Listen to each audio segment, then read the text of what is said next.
It is a race to leave Sudan, to leave the country that has become the face of what the fight for power can do to a seemingly peaceful nation.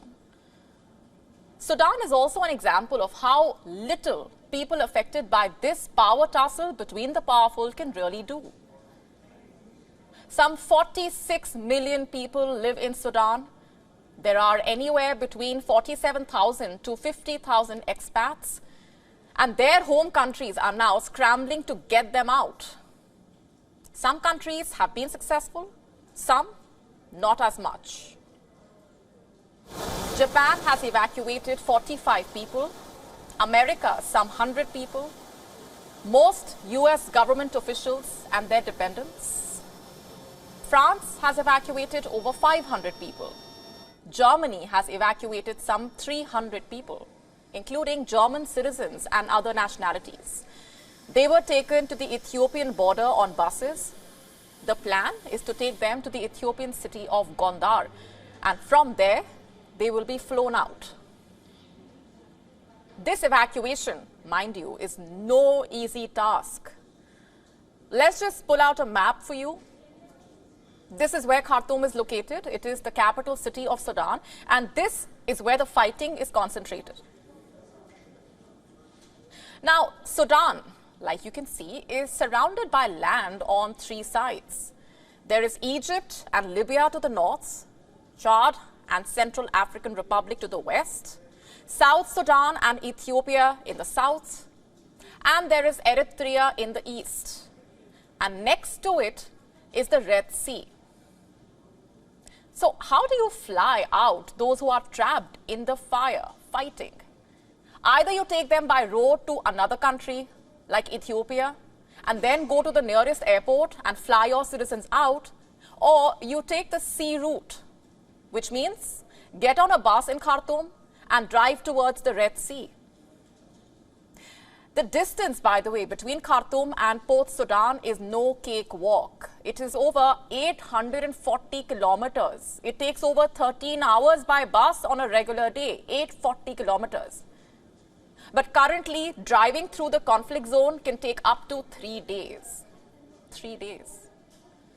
Also, your journey does not end when you reach the port, of course. Instead, a fresh test of patience begins.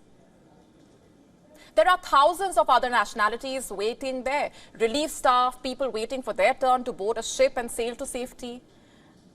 This is the situation in Port Sudan as I speak.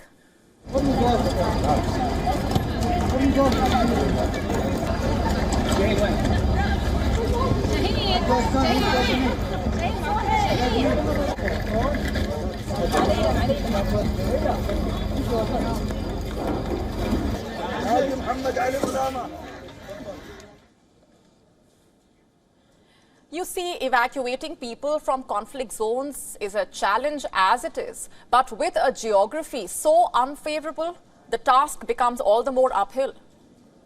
In Khartoum, you have warring sides claiming control of critical infrastructure, firing relentlessly at the army, with no one in sight being spared, irrespective of his or her gender, political leanings, or nationality. Everyone was under threat because there was no security. We were inside the hotel. They shot at our hotel and the buildings around. Stray bullets and cars that had been shot with people inside.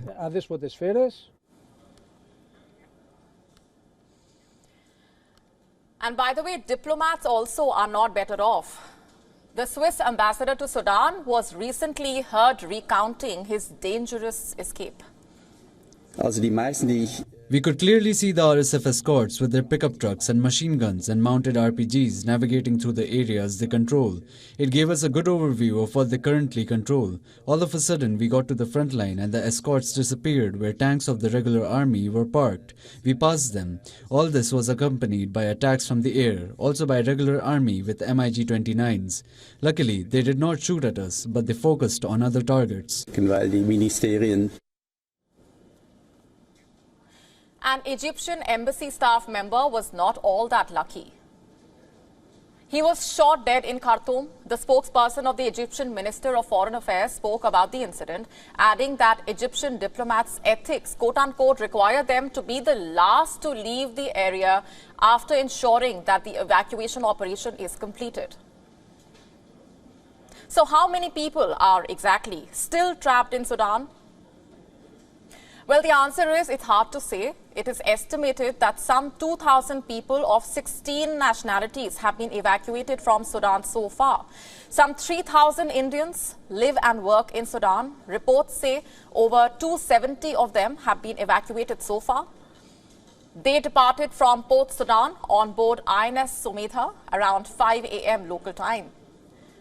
The ship is Jeddah bound. It is a 12-hour-long journey, following which the ship will come back to Port Sudan for the next batch of the Indians. Meanwhile, INS Tig has also reached Port Sudan. India has launched Operation Kaveri to bring all its citizens living in Sudan. As per the latest update from India's Ministry of External Affairs, around 500 Indians have already reached Port Sudan. 2 Indian Air Force planes have been stationed in Jeddah, and not just any planes, but the C-130J Super Hercules. What's happening in Sudan has also become a test for leadership outside the country, and Britain's Rishi Sunak appears to be failing that test miserably. Reports say 71 NHS doctors remain trapped in Sudan. They have received no help, and they claim to have lost all hope of being evacuated. NHS workers in Britain have been sharing stories of their colleagues trapped in Sudan. Front pages of British dailies are urging the Sunak government to get the NHS doctors out as soon as possible. People in Britain are pointing out that it was quick to evacuate its embassy staff, leaving behind its citizens. They say it is heartbreaking to see how other countries are prioritizing their people instead of those in positions of power. But you know what they say? A government is as good as its conduct during times of crisis. And what's happening in Sudan stands to have repercussions in the neighborhood and beyond. WION now available in your country. Download the app now. Get all the updates on the move.